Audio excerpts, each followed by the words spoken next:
Well, hey, folks. Well, I'm delighted that their Sexy Secular conference has come back. Even more delighted you asked me to come back for it. And I think you all know where I'm going. How can we have a conference about secularism without talking about the Mormons, right? Right? Yeah. Well, I usually start out this talk by saying that if all the major religions today held a competition to see who was the goofiest, most blatantly, most demonstrably well-documented pile of sheer unflinching bullshit, who would it be? And of course, there's plenty of answers to that, but I would like to make a heart-filled argument on behalf of the Church of Jesus Christ of Latter-day Saints. But what I don't usually get into right off the bat is how chock full of sex and violence the Mormon Church is. And so I want to play up that today. But first of all, let's get to know these folks. Who are the Mormons?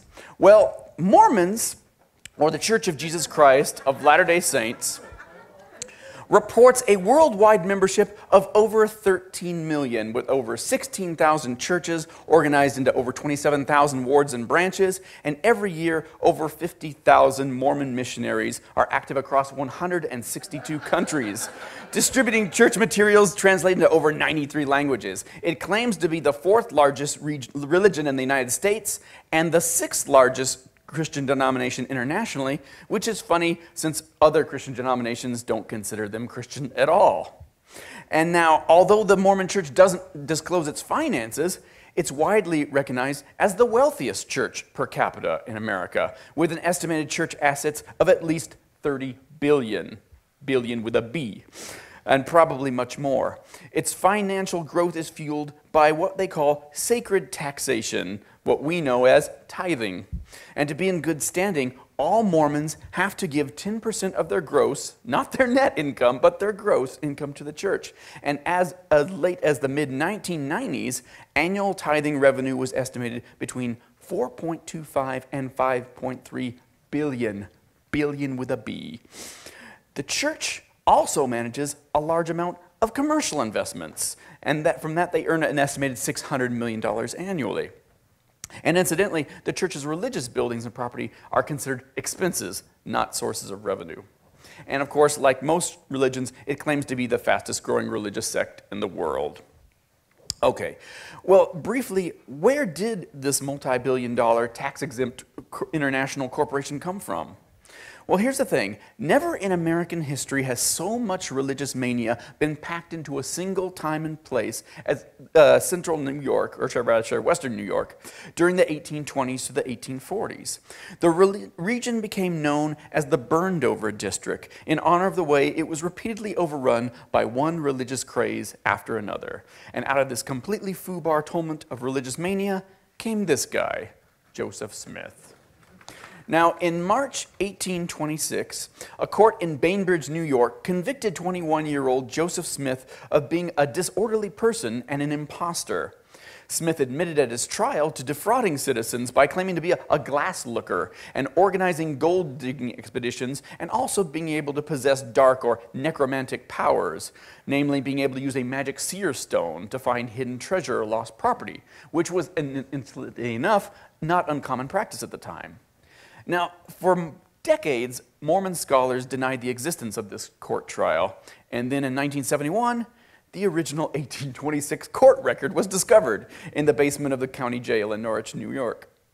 But however, despite this, within 4 years of this incident, he was back in the news as the discoverer of the Book of Mormon.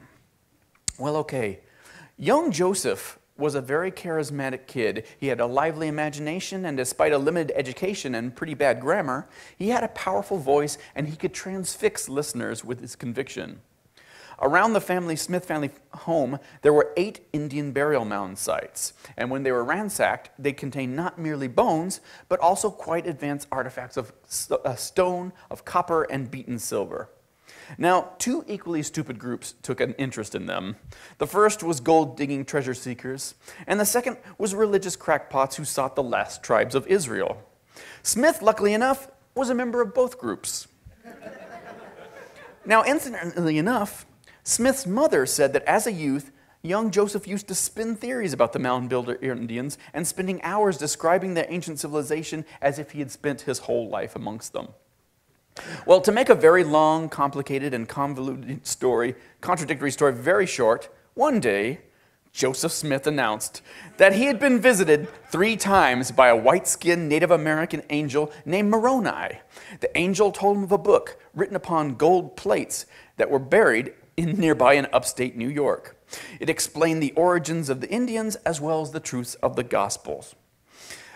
Alongside the golden plates were 2 magic stones, the Urim and the Thummim, that would enable Smith himself to translate the books. Well, after more visions, he finally found the buried treasure on the hill Cumorah, which incidentally was the site of an ancient battlefield, and brought home with him on September 21st, 1827, or about 18 months after his conviction for fraud. He then set about translating the Golden Book Bible from Reformed Egyptian to English, old-timey King James English, interestingly enough. And lo and behold, the books turned out to be, well, let's hear it from the official introduction. The book was written by many ancient prophets by the spirit of prophecy and revelation. Their words, written on golden plates, were quoted and abridged by a prophet historian named Mormon. The record gives an account of 2 great civilizations. One came from Jerusalem in the year 600 BC and afterwards separated into 2 nations, known as the Nephites and the Lamanites. The other came much earlier when the Lord confounded the tongues at the Tower of Babel, and this group is known as the Jaredites. After thousands of years, all were destroyed except the Lamanites, and they are the principal ancestors of the American Indians. Now, Smith was forced to refuse to show the golden plates to anybody because if anyone else saw them, they would die instantly. But the prophet had a problem. He was only semi-literate. He could read a little, but he couldn't write very well. So he needed somebody better educated than himself to take down his inspired dictation. His first scribe was his wife, Emma, and later he cajoled his neighbor, Martin Harris, who mortgaged his own family farm to help with the great work and moved in with the Smiths. He sat on one side of a blanket hung across the kitchen, and Smith sat on the other side with his translation stones, speaking at him from behind the curtain. Now, you have to understand, the blanket was there for Harris's safety, because Joseph warned him that if he tried to catch a glimpse at the plates or the prophet at work, he'd be immediately struck dead by the Lord. Now, unfortunately, Mrs. Harris was having none of this and was furious with her husband for mortgaging the family farm. So when he excitedly brought over the first 116 pages to show his wife, she apparently hid them or destroyed them as works of the devil. Then she challenged Smith, well, just retranslate those pages again, if he can. Now, honestly, that's about all I know about Lucy Harris, and she seems to be a bit of a harpy, but I'm always going to love this woman just for that. Well, after a few very bad weeks, Smith announced another revelation. He couldn't replicate the original, which after all might be in the devil's hands by now and could be corrupted. But God in his infinite wisdom had foreseen all this pesky business and provided a new set of some smaller plates, the plates of Nephi, which told a different story, but it was still pretty close. So translation resumed, and after several secretaries stepped in, and after 3 years, or just a few months, depending on who's telling you the story, the Book of Mormon was translated, and all the golden plates were magically transported back to heaven by the angel Moroni, where they apparently remain to this day. Now, Joseph Smith called the Book of Mormon the most correct of any book on earth, though oddly enough, the first editions, which we still have embarrassing spelling and grammar errors. It also seems to have an awfully lot in common with this book. Earlier books of half-baked archaeology like this one, Reverend Ethan Smith's View of the Hebrews, the 10 Tribes of Israel in America, which also speculates that the American Indians descended from ancient Israelites who migrated to the New World. Well, this new church of his grew rapidly. It gained 1,000 members in less than a year, although Smith wound up excommunicating all the men who had been his first disciples and had sworn that they too had seen the golden plates. First, there were these 3 witnesses, and although all 3 told conflicting accounts of what they'd seen, and also their stories grew more elaborate with every version that they told. And when later questioned, years later, Martin Harris confessed that, well, he didn't actually see the plates. I did not see them as I do that pencil case, yet I saw them with the eye of faith. I saw them just as distinctly as I see anything around me, though at the time they were covered with a cloth. Incidentally, Martin Harris said a lot of things. He also said that he met Jesus one day in the shape of a deer and walked and talked with him for a few miles. He said that the devil looked like a jackass with very short, smooth hair like a mouse. He prophesied that Palmyra, New York, would be destroyed by 1836, and that by 1838, the Mormon church would be so big, there'd be no need for a president of the United States. Well, now, for some reason, that wasn't enough, and Smith felt the need to bring in 8 more witnesses to testify that they too saw and handled the plates and their strange inscriptions. And incidentally, they all signed a statement that he wrote out for them and just put their name to it. Half were from his own family, and the other half were close friends. And later, after half of them had been left the church or been kicked out, they gave more details. According to them, Smith had first set them to continual prayer and other spiritual exercises, whatever that means, and then assembled them in a room and produced a box that he said contained the treasure. Well, the lid was open, the witnesses peeped inside, and the box was empty. They said, Brother Joseph, we don't see the plates. The prophet answered them, O ye of little faith, how long will God bear with this wicked and perverse generation? Down on your knees, brethren, every one of you, and pray God for the forgiveness of your sins, and for a holy and living faith which cometh down from heaven. So they dropped to their knees, and they prayed for more than 2 hours with fanatical earnestness, direct quote. And afterwards, looking into the box, they were now persuaded that they saw the plates. Again, direct quote. Well, the concrete proof just established, the angel came and took the plates back to heaven. And really, it's too bad the plates were so holy they had to be taken back, because that would have been awesome proof. But for every person who Joseph Smith baptized, there were a dozen who remembered his trial for fraud, which incidentally occurred during this time that he was supposed to be preparing himself for receiving the gold plates. So this new church faced constant vicious persecution. Smith himself was assaulted, beaten, and arrested many times, though here's a fun fact. As often as not, it was fellow Mormons who were beating him for stealing their money or their wives. And he and his followers kept having to up and move west to Ohio, to Missouri, to Illinois. But they couldn't escape their troubles, and finally, Smith himself was killed by a mob while in jail in 1844. And incidentally, here's the gun he had in his hand when he was shooting for his life. Well, after the death of his prophet, the church fragmented. And in fact, today, there are still splinter groups breaking off from the Latter-day Saints. Anybody want to hazard a guess about how many groups broke off? 2,000? Yeah, that's a little bit. We know about 200 factions of the church, though some are no bigger than a family, and some of them are no better than a criminal gang. But of course, we know the majority endured under the leadership of this guy, Brigham Young. And you know, just look at that sweet face. You can tell this is the guy that's going places and has your best interest in heart. Well, persecution continued to grow even worse until it was outright war. Mobs attacked Mormon families, LDS buildings were burned, attacks and counterattacks escalated until at one point both sides were using artillery. Well, finally, the Mormons gave up and fled westward for over a year until at last they reached the promised land, Utah. And the rest is history. Well, enough of that, because we're here to talk about their freaky beliefs and how they're all total bullshit. Because that's what truly puts them in a league of their own, their freaky beliefs. And frankly, Mormonism, as I call it in the book, steampunk Scientology, is so chock full of so many wonderful Mondo Bizarro, sweetly racist 19th century crackpot notions that we could pick any one of them and spend a whole evening talking about it. But this is Sexy Secular Conference, so let's go straight to polygamy. Well, now, polygamy, at first glance, it may sound promising, but like most things in real life, it's not always quite so pretty. In fact, according to my friend Andrea Moore Emmett, it's downright scary. In fact, the scariest parts of my book are the ones taken from the stories of fundamentalist LDS splinter groups raised in the Arizona border and in Utah in the desert. Very, very scary, and like Clive Barker scary, not even titillating in any way at all. Okay, well, polygamy probably started in 1831. Hard to say because at first it was taught only in secret and it was actively denied. His first wives, interesting enough, were already married to other men. It's also hard to say just how many wives he had. Anybody want to hazard a guess at that? How many wives Joseph Smith had? 8? 5?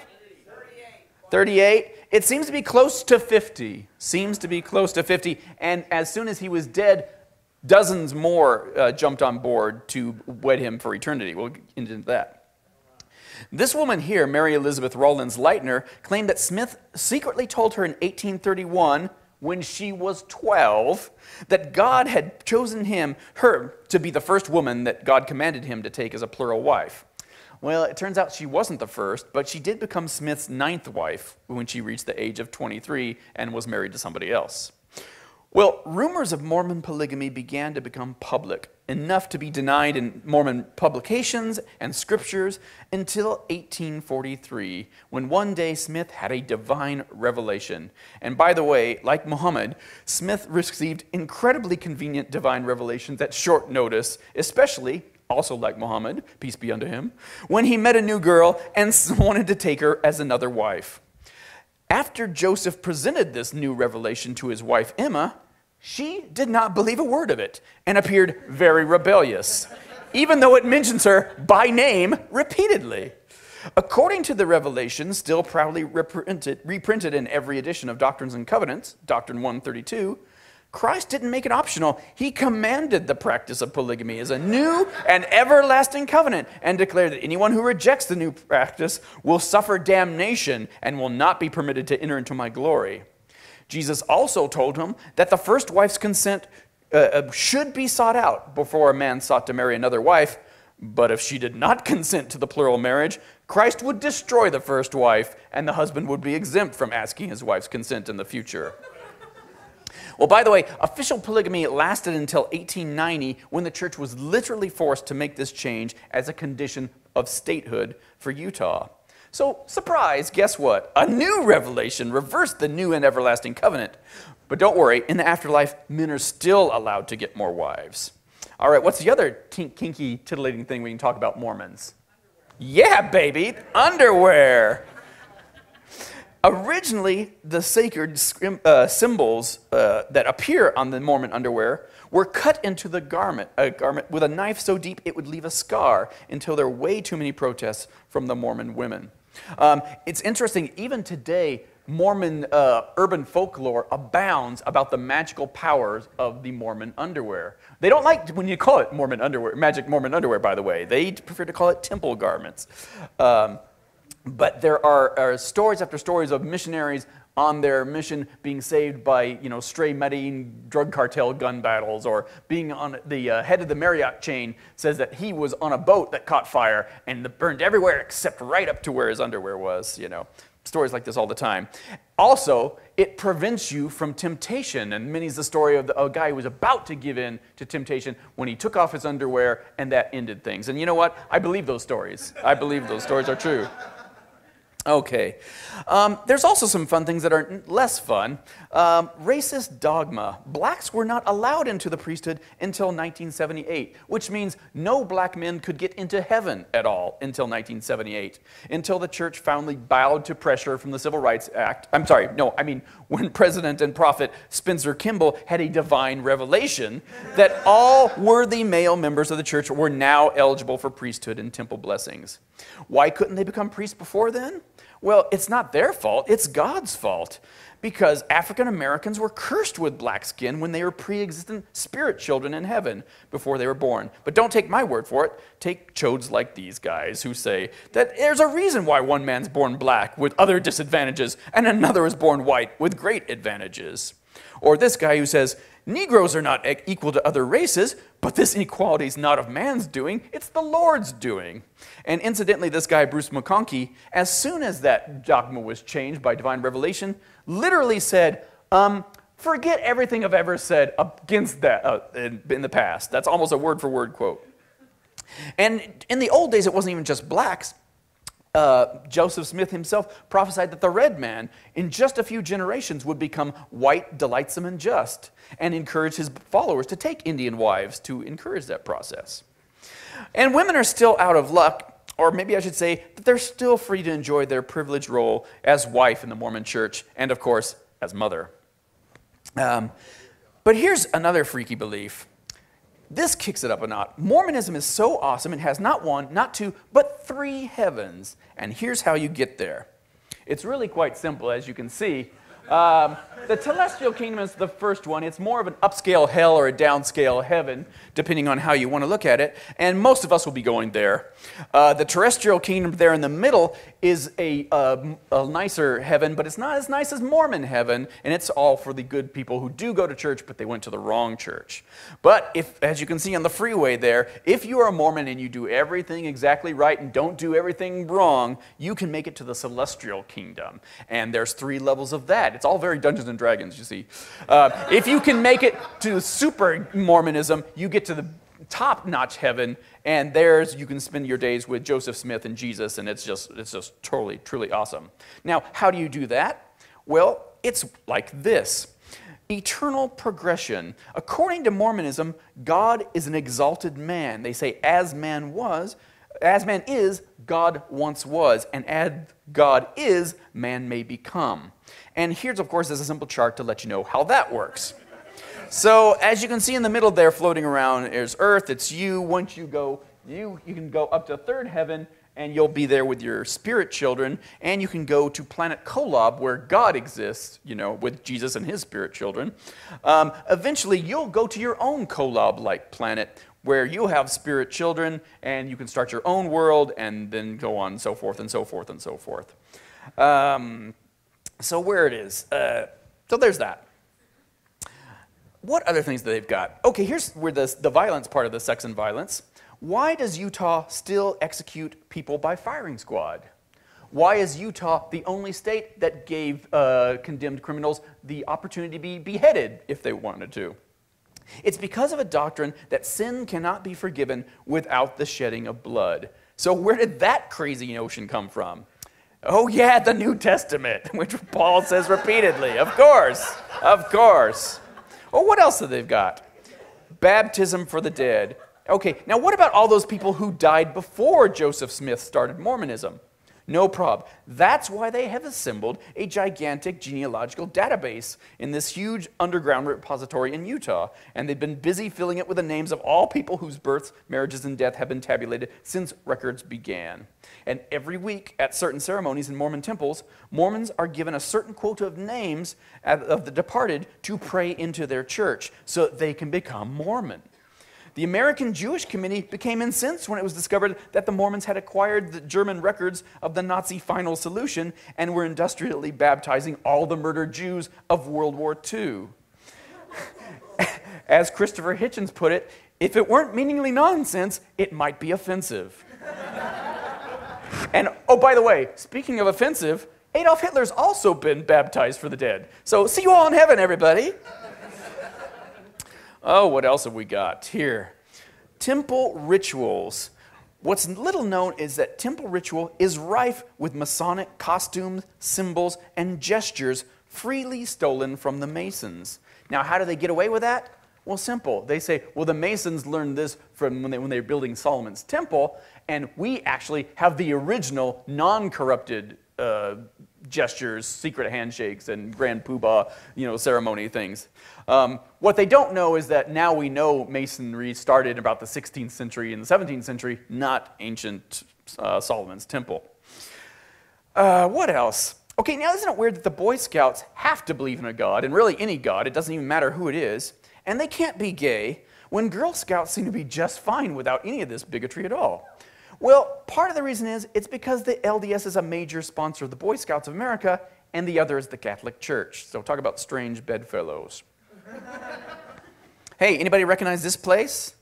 It's the corner of River Street and Walnut Avenue in Independence, Missouri, and it's also the Garden of Eden. Yes, this is the location of the Garden of Eden. Actually, that's wrong because it should be the other one. That's where we have a temple, a Mormon temple. There's also another Mormon temple, and a spin-off group of Mormons have the temple. The actual ground zero spot is the empty field across from these that's owned by a splinter group of Mormonism, and they haven't done anything with it. But the other churches bought up everything around it so that they can get on board, but they still couldn't buy ground zero. So when Jesus returns, he and the lost tribes of Israel will have to build the city of Zion on somebody else's land. Bonus freakery.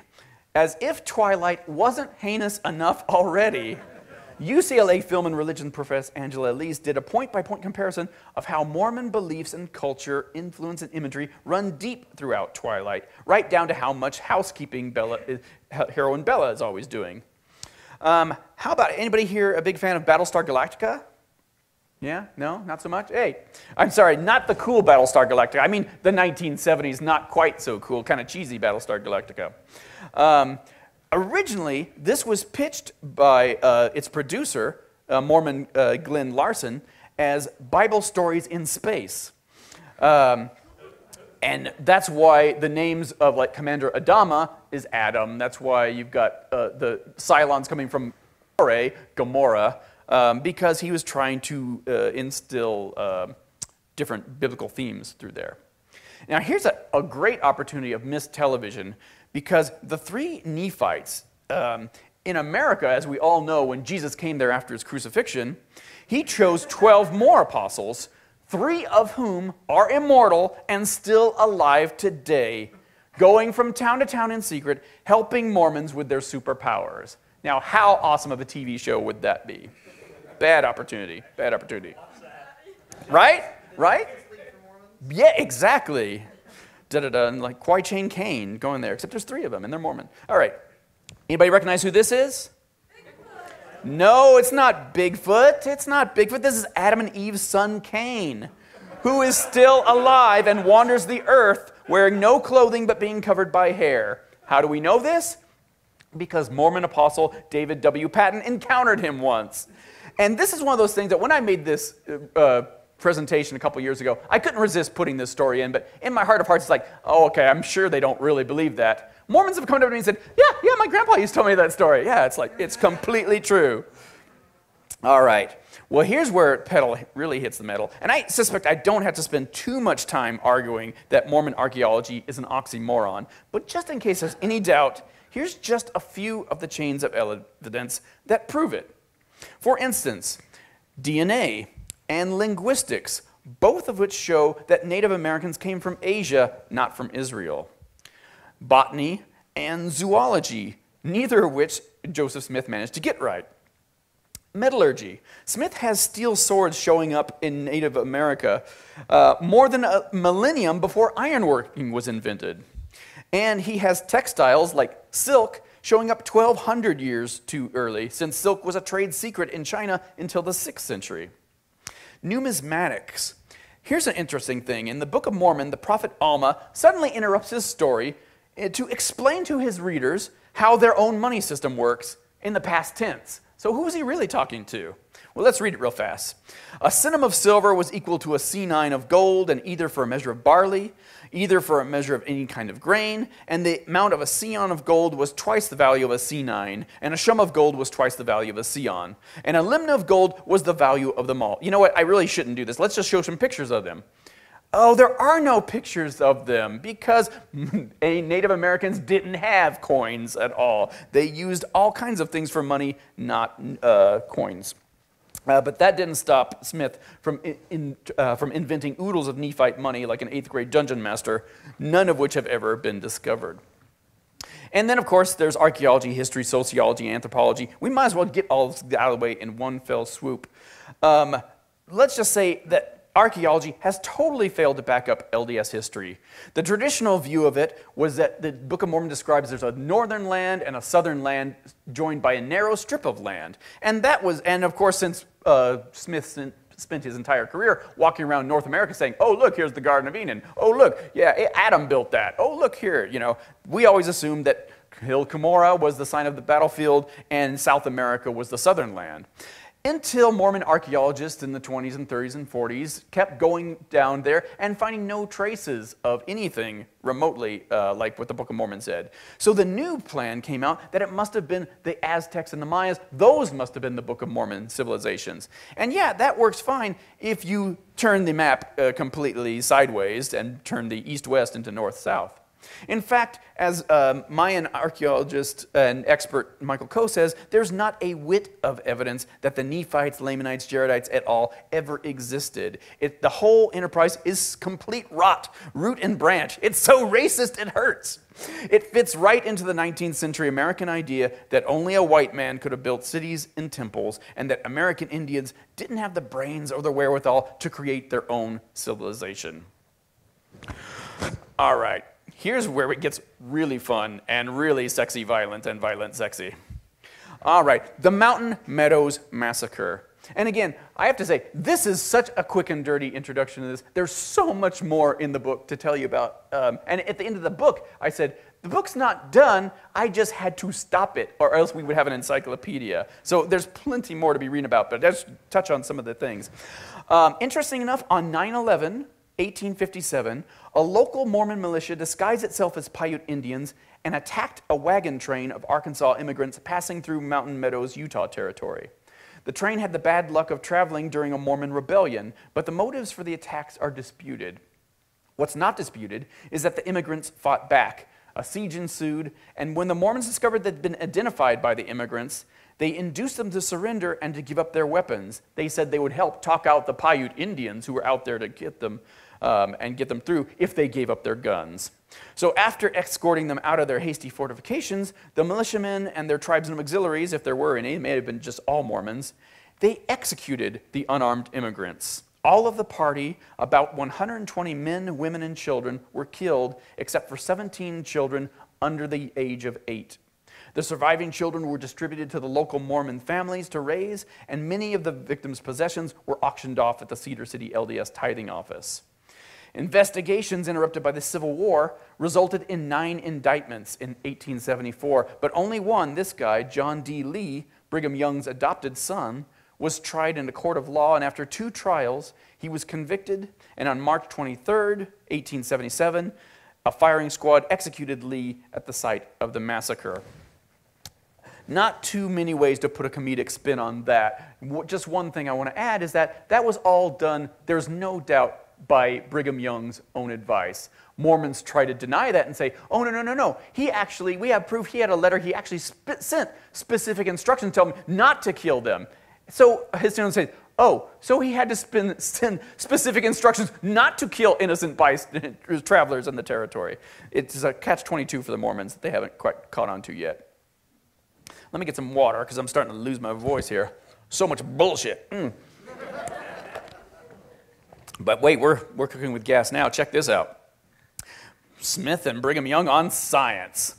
Well, here's some little-known science facts from 1892 LDS publication. Apparently, astronomers and philosophers have, until very recently, asserted the moon was uninhabited, that it had no atmosphere, etc. But Joseph Smith set them straight and told them that the moon was inhabited by folk who averaged near 6 feet in height, lived nearly the age of 1,000 years, and dress in the Quaker style. Brigham Young didn't stop at the moon. In a sermon delivered in the Tabernacle in Salt Lake City, he said, "Do you think the sun is inhabited? I rather think it is. Do you think there's any life there? No question of it. It was not made in vain." He had the strange idea that all planets like ours, until they're celestialized, are opaque. But when they're celestialized, whatever that means, then they shine light. And so planets and suns are really the same thing, which kind of explains why Mormons can't seem to get their story straight on whether Kolob is a star or a planet. Well, what about this? One particular Achilles heel that makes Mormon doctrine so special is that Joseph Smith never realized that archaeologists were already starting to read ancient Egyptian. So he continued to put smoking guns in his mouth throughout his career. And here's a few of the biggies. These are the Kinderhook plates. In 1843, 6 brass bell-shaped plates and some bones were discovered in a burial mound near Kinderhook, Illinois, and given to Joseph Smith, who translated them, and said that they belonged to an Egyptian pharaoh. And despite an Illinois man coming forward later and admitting that he forged the plates to trick Joseph Smith, the church continued to assert that they were genuine. Now, for years, these things disappeared and people weren't even sure they ever existed. But when one of the plates reappeared, The BYU Archaeological Society invited all the world to investigate, and they granted permission to make very sophisticated electronic and chemical analysis of the plate. Bless their hearts, they really thought they were going to prove the Book of Mormon right. And all they proved is that it was indeed a 19th century item and a 19th century fake. The Book of Abraham. In 1835, Joseph Smith obtained several mummies and some Egyptian papyri from a traveling minstrel show, circus show rather. From these, Smith claimed to translate one of the cornerstones of Mormon scripture, the Book of Abraham, which he said was written by Abraham by his own hand. Now, the original Egyptian text was lost for many years, and it was believed to have been destroyed in the Great Chicago Fire of 1871, but unfortunately for the church, it turned up again in 1967, complete with Joseph Smith's handwritten notations on it. Well, needless to say, Egyptologists immediately identified it as a common Egyptian funerary manual, the Book of Breathings, which was a collection of spells and incantations to help the deceased through his perilous journey in the afterlife. It doesn't contain any information about Abraham or his religion, but it does talk about the name of the corpse and his mother, as well as directions for burying the text with the mummy. Even that kind of pales in conjunction to this affair. During the 1980s, the LDS Church was rocked by a series of scandals that, frankly, I'm kind of surprised it didn't finish them. But then again, the Catholic Church is still with us too, so what are you going to do? In the early 1980s, this guy, Mark William Hoffman, a sixth-generation Mormon, started discovering a flood of early LDS documents, one after another. And soon he had a reputation for discovering previously unknown documents with great historical significance, some very significant. But some the church publicized, and other they bought secretly and put a lid on it. Well, one day Hoffman showed up at LDS HQ and tried to sell them a letter which said that Joseph Smith's son, not Brigham Young, had been selected by the prophet to be his successor. Well, you'll remember the Missouri-based Reorganized Church of Jesus Christ was one of the splinter groups who'd always claimed that Joseph Smith's line were the real successors, but they never had any written proof of it until now. So when the main Utah church balked at his price, Hoffman offered it to them. So this set off a scramble behind the scenes to acquire the letter, and Hoffman finally traded it to the Utah church for over 20 grand in antiquities so that they could bury it. But then he turned around and leaked the news to the New York Times, so that the LDS church was forced to A, confirm the discovery, and publicly present the document to their rival church. Well, Hoffman continued this fun and lucrative game over and over and over again during the early 80s, producing new discoveries and playing the anxious Mormon church officials like a fiddle. No one's quite sure how many documents Hoffman sold to the LDS church in the 80s because they kept so many of the purchases hushed up. And what ratchets the story up a notch is that almost all of these documents were forgeries created by Hoffman. But when his scheme began to unravel, he went from forger to murderer. He killed 2 people with homemade bombs before the third bomb exploded into his car, seriously injuring him, actually crippling his forging hand, and tipping the police off. They found evidence of his forgery making in his house, and he was sentenced to life in prison. Here's another fun fact. How many of you read the story Under the Banner of Heaven about the Mormon murders? No? Yep. Well, his cellmate is a Mormon murderer, a fundamentalist Mormon. Hoffman got away with his scams thanks to this mixture of paranoia and obsessiveness of Mormons towards protecting their church's history. The Hoffman forgeries didn't just show that the Mormon leaders were easy to dupe, but they were eager to spend thousands of dollars to cover up what they thought was genuine proof that their religion was bullshit. So there is no way in hell that all those fat cats up in the headquarters don't know very well that their multinational church is just a big scam because they've spent lots of money to try to hide it. Incidentally, do you know how his scandal broke? He offered to forge a thing called the McClellan Collection. Then he discovered that, oh, the McClellan Collection is 3 huge boxes, not one thing, but 3 huge boxes of not just texts, but artifacts. So he realized, I can't forge that. And so that's why he went berserk and started killing people. Well, here's the funny thing. 6 months into his trial for murder, somebody in the Mormon Church archive says, oh, look at this. We've had the McClellan Collection all along. And they'd buried it so deep, even they'd forgotten they had it. And we're dropping all this money. You don't know whether to laugh or cry.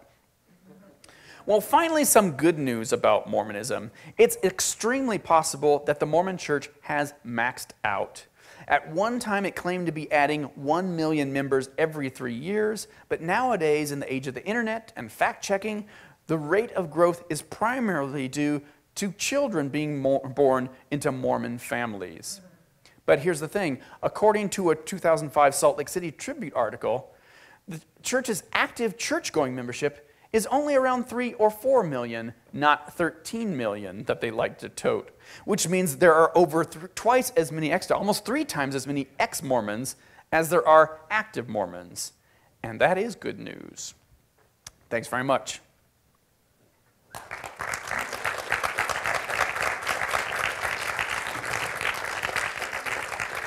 Incidentally, how many of you were here last year for the sex and violence talk that I gave?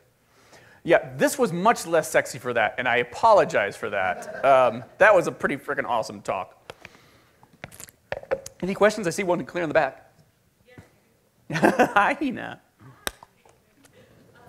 So my question is, where do these celestial kingdom men who were monogamously married in this world get their other wives in the celestial kingdom? Oh, that is a great question. That is a great question. I don't have an answer for that. And what I feel bad for is all the men who thought their wives were going to join him in the celestial kingdom, but then they went out and married somebody else like Joseph Smith. So when he goes to heaven, it's like, where's my wife? Hey.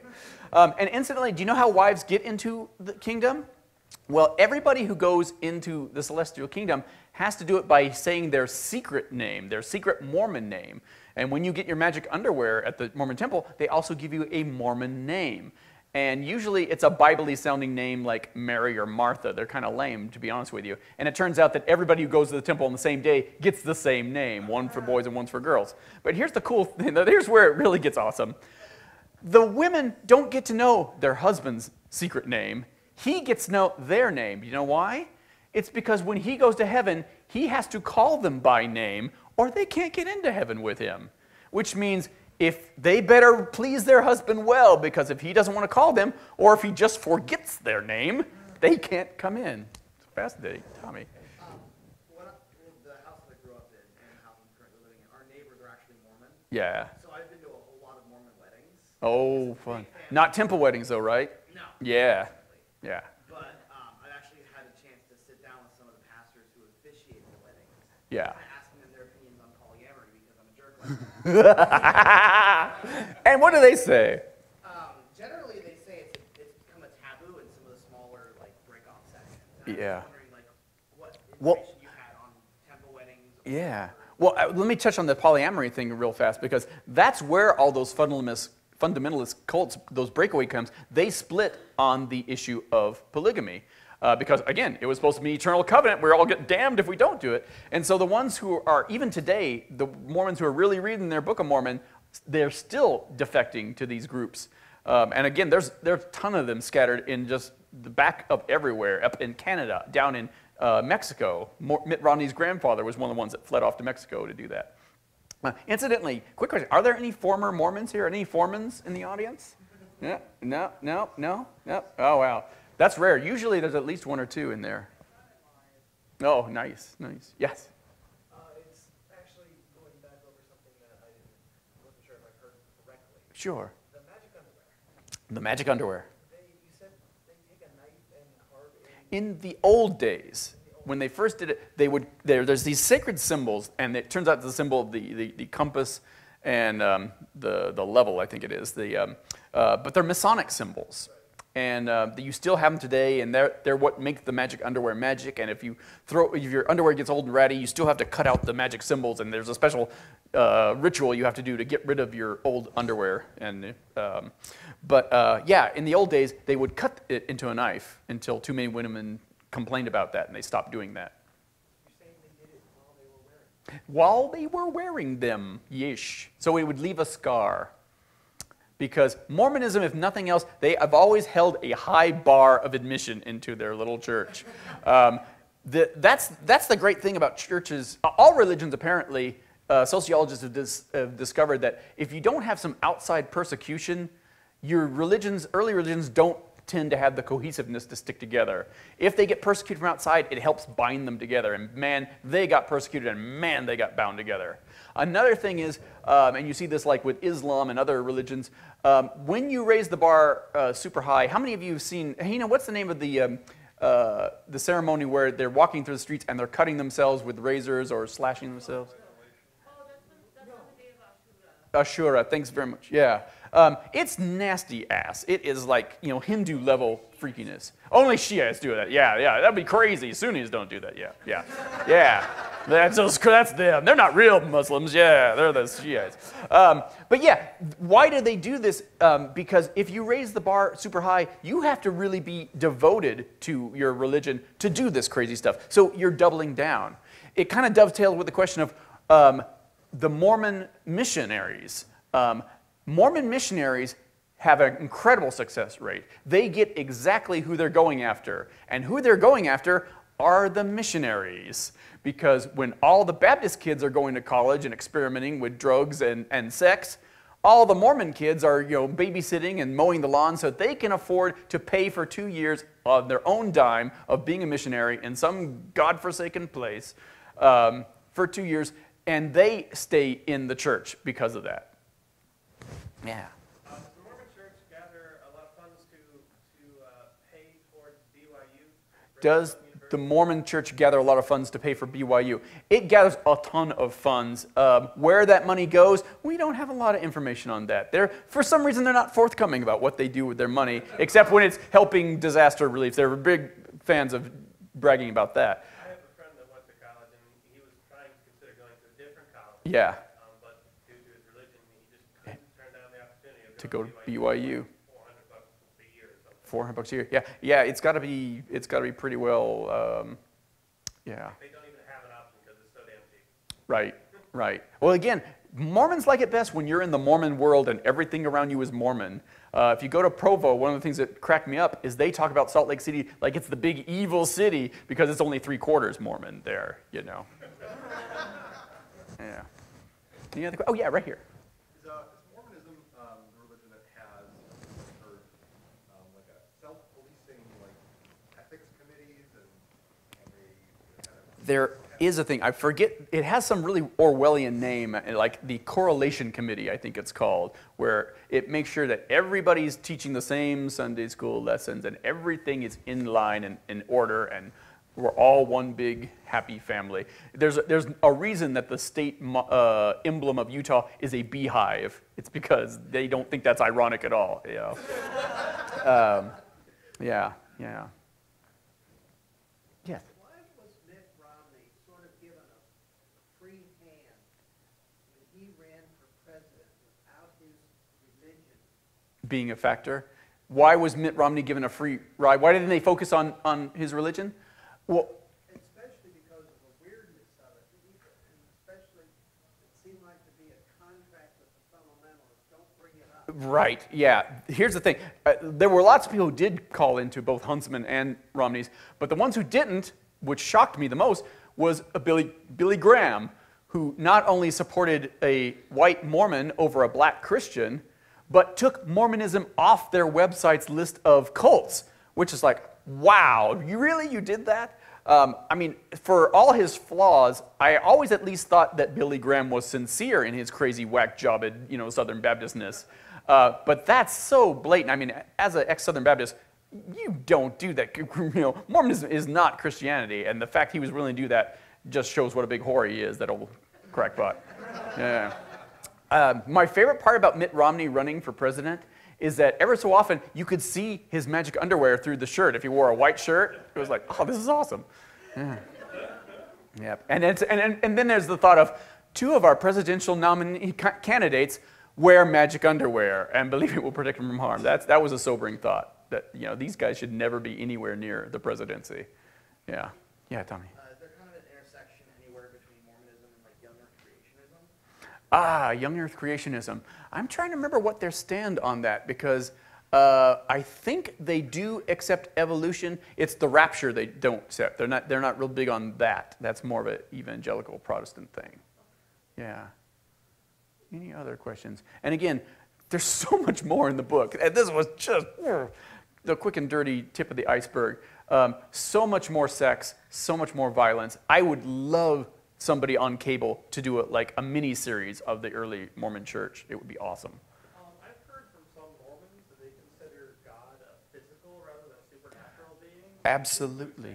Yeah. I can't seem to find any information. Yes, he's saying some Mormons have implied that God is a physical being, not a supernatural being. That is exactly true. They think God has a body just like we do, and he actually fucks his spirit wives in heaven to give spirit babies, which they actually give birth to, and in spiritually somehow come down to heaven. Yeah, they believe that he had a body just like us, and that they'll have a body just like his when they get up to super D&D levels of, Mormon heaven. They'll get it. Yeah.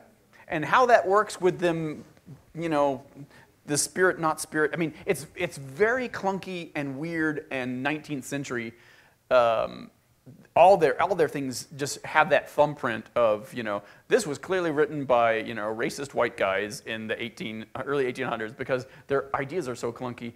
Some minister criticized the Book of Mormon by saying that it contains every new idea and every crackpot notion of the last 10 years is in this book. The fact that the Book of Mormon has elephants in the New World, that's because just a few generations before, Thomas Jefferson had found mastodon bones, so they thought there were elephants in there. And so when they read this in the Book of Mormon, it's like, oh, wow, this is total prescient, And of course, mastodons are not elephants, and there's lots of other problems with that. Anybody else? Yeah. I have another question. I didn't want to hog the time, but how did a gay person become elected mayor of Salt Lake City? I have never heard. How did a gay person become elected mayor of Salt Lake City? It is very anomalous, but here's the awesome thing about Salt Lake City that I learned is if you're not Mormon in Salt Lake City, the counterculture in Salt Lake City is amazing. I'm from San Francisco. The Advocate declared Salt Lake City the gayest city in America. Hey. But, it's because they're so active. And it's like, we're all divided in a lot of places. It's like, the atheists and the punks hate the anarchists. They're all together. Oh, you're not Mormon? Yeah, me neither. I don't care what you're into, but you're not Mormon. That's good enough for me. It's very uniting. It's that whole, persecution thing binds them all together. So yeah, it's kind of amazing. It's kind of amazing. In fact, there's a huge gay pride parade in Salt Lake City, and every year there usually is a map saying, where on your mission did you meet your boyfriend? And put a thumbnail. That's what I call that. Yeah. Hard to see if I see movement, but I can't tell if it's hands or just it. Do we have time for another question? Yeah. Not really Mormonism. What's your actual view of D&D? Oh, I love D&D. Well, what's my view of Dungeons & Dragons? Yeah, I'm old school Dungeons & Dragons. I was back in 1978 with the little book. Yeah, don't get me started. Yeah, video games were crappy when I was growing up. It was all, if we had Skyrim there, I don't know what my career would have been. I don't know, because that's what I was waiting for. Get Donkey Kong. Yeah, I'm with that.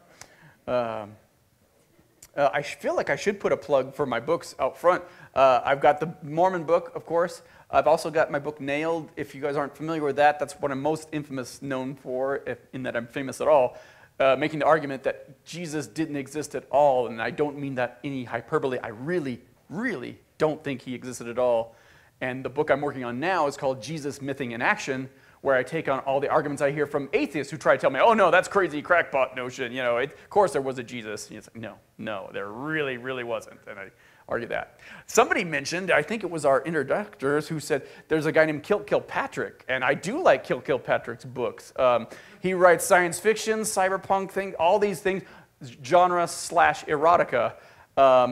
And I like to call it heretic-friendly erotica because it doesn't beat you over the head, but it's got some nice subversive messages, like the one story about the Berkeley co-ed who seduces 2 Mormon missionaries in there. It's pretty sexy stuff, and I think the thing I like best about Kilt Kilpatrick is I am Kilt Kilpatrick. So I wanted to have some books available, they just didn't come in time, so I apologize for that, but you can get them online and get all our books online. In fact, if you know of any authors you like Greta Christina, like Richard Carrier, like Daryl Ray, whose awesome books are up there.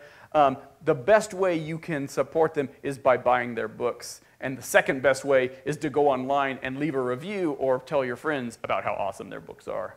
So I can't imagine a better note to end this talk on than that. So thank you very, very much.